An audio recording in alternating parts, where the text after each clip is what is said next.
Doctor Sachin Raj అత్యాధునిక world class physiotherapy treatment తో అన్ని రకాల నొప్పులకు శాశ్వత పరిష్కారం. నమస్తే అమ్మా. నమస్తే అమ్మా. అమ్మా, ఉమ్. మరణం అనేది ఉమ్. మంచం మీద సంభవిస్తే ఉమ్. దానికి సంబంధించి మంచి చెడులు ఏమన్నా ఉంటాయమ్మా? ఈ మధ్య కామెంట్ రూపంలో చూశానన్నమాట నేను. ఏమని వచ్చింది కామెంట్? అసలు మరణించొచ్చా, ఉమ్.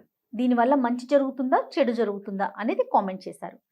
తర్వాత ఒక వ్యక్తి ఇంటి లోపల మరణించినా కూడా ఆ ఇంటి వాతావరణం కానీ ఇంట్లో ఉండే వాళ్ళకి కానీ ఇబ్బంది కలుగుతుందా, ఇంట్లో మరణం సంభవించొచ్చా అనేది కూడా ఒక ప్రశ్న చూశానమ్మా నేను. మంచం మీద మరణించడం అన్నది మంచిది కాదమ్మా. మంచం మీద ఏ పని పనికిరాదు. పడుకోవడం ఒక్కటి తప్ప ఇంకా ఏ పని మంచం మీద చేయకూడదు.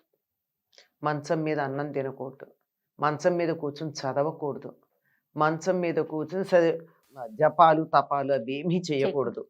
ఏ పని కూడా మంచం మీద చేయకూడదు. దేనికి ఏది కేటాయించబడిందో దానికి అది మాత్రమే చెయ్యాలి తప్ప మిగిలింది చేయకూడదు.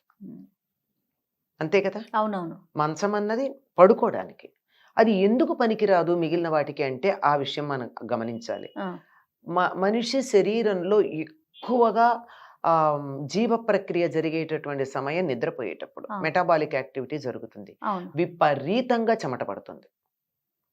మనం పడుకున్నటువంటి దుప్పట్లు ఆ చెమటనంతా పీల్చుకుంటాయి. అంతేకాకుండా ఇట్నుంచటు దొర్లినప్పుడల్లా ఈ చర్మం మీద అప్పటికప్పుడు పడిపోయే చనిపోయినటువంటి కణాలు ఉంటాయి కదా, మృత కణాలు, డెడ్ సెల్స్, అవన్నీ మంచం మీద పడతాయి. అందుకని దుప్పటి దులిపామంటే దాని మించి వచ్చేది బయట నుంచి వచ్చిన దుమ్ము కాదు, మనిషి శరీరంలో ఉన్నటువంటి డెడ్ సెల్స్. అందుకే ఒక ఏసీ రూమ్ లో గాలి ఆడనటువంటి రూమ్ లో కూడా ఒక 25 మంది మనుషులు వచ్చి కాసేపు కూర్చుని పెడితే దుమ్ము వస్తుంది చిమ్మితే. ఆల్ డెడ్ సెల్స్ స్కిన్ది. అందుకని అవి బాగా ఉన్నటువంటి ప్రదేశం దేనికి పనికిరాదు. ఆ కారణంగా ఒకళ్ళు పడుకున్న మంచం మీద ఇంకోళ్ళు పడుకోరు. పనికిరాదు కదా, ఎవరి మంచం వాళ్ళదే. అవునవును. అటువంటిది మంచం మీద మరణించటం అన్నది అది మంచిది కాదు, ఉత్తమ గతులకు ఇవ్వదు అని చెప్తారు. మరైతే ఏం చెయ్యాలి? పూర్వకాలం కొంచెం ప్రాణం అటు ఇటు అవుతూ ఉన్న సందర్భంలో చూసి కింద దర్భలు కానీ గడ్డి కానీ లేకపోతే తుంగచాప కానీ వేసి దాని మీద పడుకోబెట్టేసేవారు. కొంతమందికి ఇప్పుడు హఠాన్మరణాలు అవి ఇప్పుడు ఉన్నాయి కానీ పూర్వం వృద్ధాప్యం వచ్చి తీసుకుని చనిపోవడమే జరుగుతూ ఉండేది. దాంట్లో వాళ్ళకి తెలుస్తూ కూడా ఉండేది, అయిపోయింది నాకు వెళ్ళిపోయే కాలం వచ్చింది అని చెప్పాక. నేను చాలా మందిని చూశాను అలా, మాకు సమయం అయిపోతుంది నేను చూశాను, నా కళ్ళతో చూశాను నేను. ఇంకా ఎక్కువ సమయం లేదు, గడ్డి వేయండి, నేను కింద పడుకుంటాను, బయట పడుకోబెట్టండి అని కూడా చెప్పిన వాడు. బయట పడుకోబెట్టమని చెప్పి. ఎందుకంటే దాని మంచం మీద గనక శరీరం వదిలినట్టయితే కూడని చోట వదిలింది కనుక వాళ్ళకి ఉత్తమ గతులకి వెళ్ళడానికి వీలు కాదు. మంచం శయనము భోగము రెండింటికి ఇంకా దేనికి పనికిరాదు. పూజకి ఎలా పనికొస్తామో పనికిరాదు కదా. కాదు కదా. అంటే భోగానికి పనికొచ్చేది పూజకి పనికిరాదు. అట్లాంటిది ఇది ఉన్న స్థితి నుంచి ఉన్నత స్థితికి వెళ్ళడానికి శరీరం వదిలిపెట్టేటటువంటి సందర్భంలో ఆ పనికిరాదు కదా. అందువల్ల ఉత్తమ గతులకు వెళ్ళడానికి పనికిరాదు అని చెప్పి, ఉత్తమ గతికి వెళ్ళరు అని చెప్పి కింద పడుకోబెడతారు. కనీసం ఎలా చేస్తారంటే ప్రాణం పోయింది అని అన్నాకన్నా కింద పడుకోబెడతారు. తెలిస్తే ముందే పడుకోబెడతారు. లేదంటే కనీసం ప్రాణం పోయింది అన్నాకన్నా మంచం మీద ఉంచకూడదు. ఒట్టి బట్ట ఉండాలి, గడ్డు. అసలు బట్ట లేకపోయినా గడ్డి మీదనే పడుకోబెట్టాలి. గడ్డు మనకు అప్పటికప్పుడు దర్భాలు దొరకవు. ఒక్క దర్భ ఏదో గ్రహణం కోసం తెచ్చిపెట్టుకుని ఒక దర్భ ఉన్నా వేసి దాన్ని ఆ గడ్డిలో వేసి దాని మీద ఒక ఏదన్నా బట్ట వేసి పడుకోబెట్టడం జరుగుతుంది. అలా చేయాలి. ఎందుకంటే ప్రాణం పోవడం అనేది హఠాత్తుగా ఒక్క క్షణంలో పోదమ్మా. ఒక్క క్షణంలో పోదది, క్రమక్రమంగా పోతుంది. గమనించినట్టయితే శరీరం మామూలు నార్మల్గా ఓల్డ్ ఏజ్తో శరీరంలో శక్తి అయిపోయి ఆయువు అయిపోయి శరీరంలో ఏమాత్రం ఈ ప్రాణాన్ని భరించగలిగినటువంటి స్ట్రెంగ్త్ ఈ శరీరానికి లేకుండా శరీరం వదిలిపెట్టేటప్పుడు ఇంద్రియాలన్నీ ఒక్కటొక్కటి పనిచేయడం మానేసి, ఈ మెడనరం దగ్గర కూడా ఇది ఉండదు, ముందర ఇక్కడ ఉంటుంది, ఇక్కడ చూస్తారు ప్రాణం ఉందా లేదా అని. ఇక్కడ కూడా కొట్టుకోకపోయినప్పుడు చీలమండ దగ్గర చూస్తారు నాడి కొట్టుకుంటుందా అని.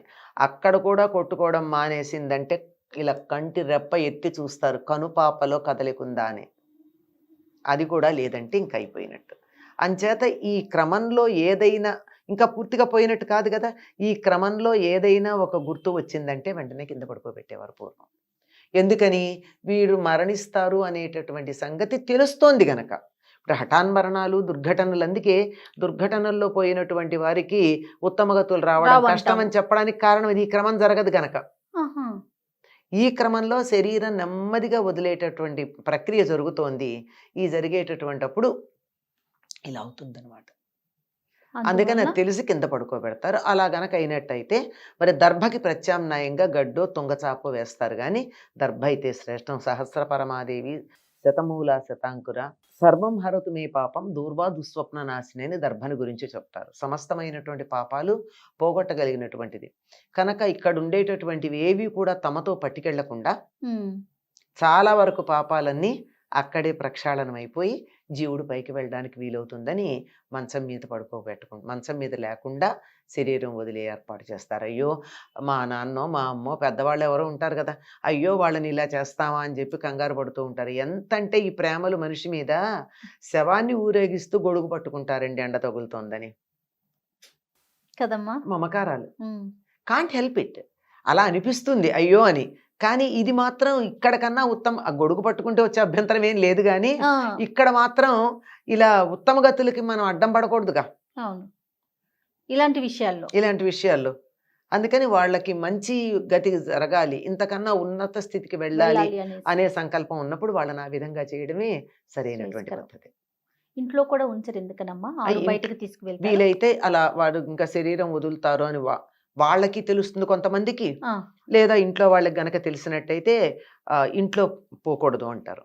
ఎందుకంటే శరీరం వదిలిన చాలా కాలం పాటు 12 రోజుల పాటు ఆ జీవుడు అక్కడే తిరుగుతూ ఉంటాడు. పాపం ప్రయత్నం చేస్తాడు శరీరంలో రావాలని. అందుకే ఎక్కువ కాలం ఉంచరు శరీరాన్ని. ప్రాణం పోయిన తర్వాత కూడా కొంచెం సేపటికి కాలో వేలో కదులుతూ ఉంటుంది శవంలో. ఎందుకంటే ఈ జీవుడు ప్రయత్నం చేస్తాడు ఆ శరీరంలో ప్రవేశించటానికి, కానీ వెళ్ళలేడు. ఇంపాసిబుల్. మనం టూత్ పేస్ట్ లోంచి బయటకు వచ్చిన పేస్ట్ నే టూత్ పేస్ట్ లోకి ఆ ట్యూబ్ లోకి ఎక్కించలేము. బయటకు వచ్చిన ప్రాణాన్ని శరీరంలోకి ఎలా పంపగలమమ్మా? అవునమ్మా. నేను బ్యాడ్ ఎగ్జాంపుల్ చెప్పాను కానీ అర్థం కావడం కోసం చెప్పింది అది. అట్లాంటిది. కానీ ప్రయత్నం చేస్తే మాత్రం కదలిక అయితే ఉంటుంది. అట్లాంటివి అంటే జస్ట్ ఎక్కడో వేలు కదిలినట్టు అట్లా అనిపిస్తూ ఉంటుంది. భ్రమేమో అనుకుంటాం, కాదు నిజంగానే కదులుతుంది. ఆ జీవుడు వచ్చి ప్రయత్నం చేస్తూ ఉంటాడు. ఇంపాసిబుల్. అట్లాంటప్పుడు అక్కడ గనక ఉన్నట్టయితే ఆ చైతన్యం మన చైతన్యంలో కొద్ది డిస్టర్బెన్స్ కలిగించే అవకాశం ఉంది. మన పిల్లలు భయపడుతూ ఉంటారు. అట్లాంటివి అలాంటి డిస్టర్బెన్సెస్ లేకుండా ఉండడానికి అందులో కొన్ని నక్షత్రాలు మంచివి కాదంటారు. ఏదో ధనిష్టా పంచకం అని చెప్తారు. అలాంటి నక్షత్రాల్లో గనక వాళ్ళు శరీరం వదిలితే 6 నెలల పాటు వాటిని మూసేసి ఉంచుతారు. అందుకని అలా మూసేసి ఉంచాల్సిన సందర్భం వస్తుంది గనక ఏ నక్షత్ర సమయంలో పోతారో ఎవరికి తెలుసు. అవును. అందుకని బయట పెట్టడం అన్నది చేస్తారమ్మ, ఇంట్లో ఉంచకుండా. అది ఇంటిని మూసేసి ఉంచాలి, పాడు పెట్టడం కాదు, మూసేసి ఉంచాలి. సార్ తేడా ఉంది రెండింటికి. అవునవును. అదే. నమస్తే. నమస్తే అమ్మా.